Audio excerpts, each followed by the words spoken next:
Hello viewers, welcome to my channel Shraddha's Physics. This video is specially for the aspirants who are preparing for OSSTD, KVS, NBS, regular teacher or any graduate level teacher exam.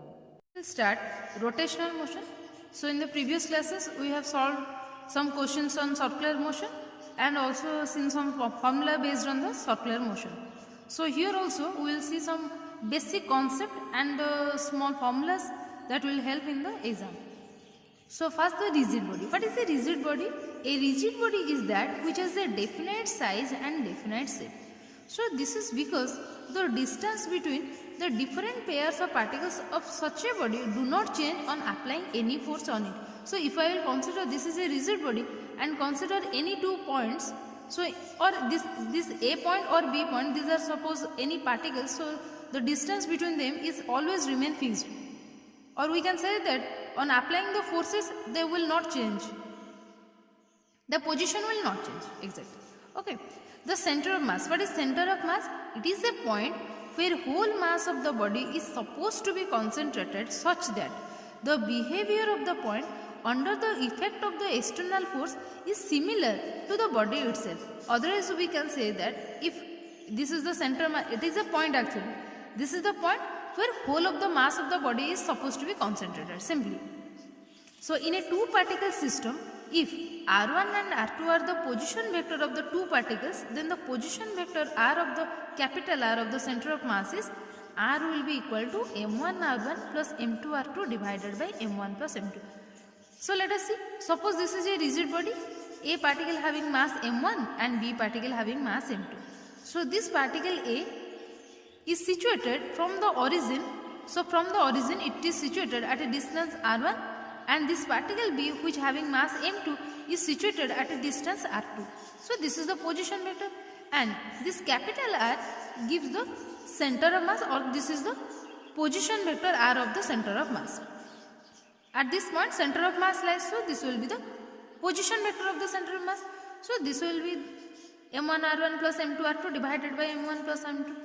So similarly for the nth particle system, this will be simply sum over I equal to 1 to n mi ri divided by sum I1 equal to 1 to n mi.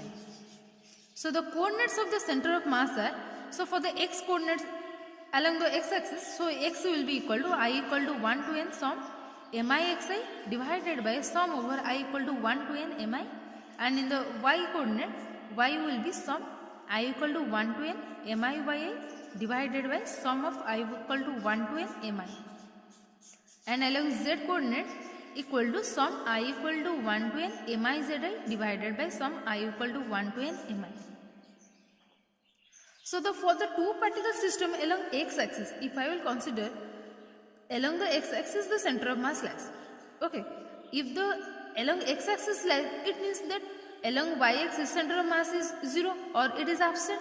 So for the along x axis, xcm will be equal to m1 x1 plus m2 x2 divided by m1 plus m2. So here summation means m1 x1 plus m2 x2 plus so on divided by m1 plus m2 plus so on. So here we have simply for the two particle system, this is the answer. And for the two particle system, if the center of mass lies along the y axis, for that case y center of mass will be m1 y1 plus m2 y2 divided by m1 plus m2. So since this particle center of mass is lies along the y axis, so it is absent at x coordinate or x axis, so this will be 0. The next is homogeneous bodies like uniform circular disc, hollow sphere, solid sphere, marble ball, glass ball, etc. Its center of mass always coincides with the geometrical center. So these are small questions which will be asked in your exam. The next is bodies having axis of symmetry like solid cylinder, hollow cylinder, etc. The center of mass lies on the axis of symmetry. So next is here you can see for the symmetrical structure, that is cylindrical case, center of mass lies on the axis of symmetry. But in case of hollow sphere, it is half filled with water or sand. At that case the center of mass shifts from the center of the sphere to a point below the center. Okay, so this will center of mass, where the center of mass lies. So these are the questions. So for rotational motion of rigid body, torque acting on the body is tau equal to r cross f, that is rf sin theta. So the angular momentum is L equal to r cross p, that is rp sin theta. Here p is the linear momentum. These are some basic formula. So the torque tau equal to torque and the relation between angular momentum and torque. This tau equal to dl by dt, rate of change of angular momentum. Work done is W equal to tau into theta. Tau is the torque.